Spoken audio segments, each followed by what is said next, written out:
অনেকেই দেখবেন লিপিয়ার গাছের এখানে কেটে নিয়ে যায়। এখান থেকে কেটে নিয়ে গেলে একদম চিকন কুশি বের হয়। সঠিকভাবে কাটা নিয়ম হচ্ছে একদম গড়ে কেটে দিতে হবে। আসসালামু আলাইকুম, আশা করি আপনারা সবাই ভালো আছেন।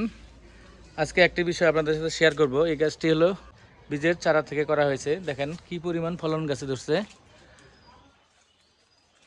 এই গাছটির বয়স 6 বছর হলো।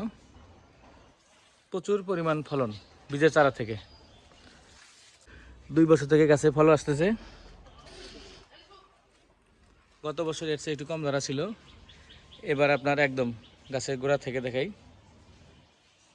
প্রচুর পরিমাণ ফলন, মাশাআল্লাহ, আল্লাহ পাকের রহমত।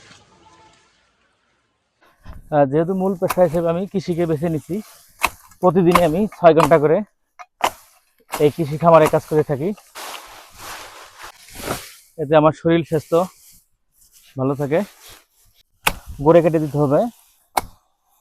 গড়ে কাটার কারণে আপনার এখান থেকে যে কুশিগুলো বেরোবে একদম মোটা হয়ে বেরোবে, ঠিক আছে, এরকম বেরোবে। এই লিপিয়ার গাছগুলো মেশিনে না কাটতে পারলে গরু এগুলো খাবে না, একদম শক্ত হয়ে গেছে। মেশিনে চপিং করার পরে ঠিক এই অবস্থা হয়।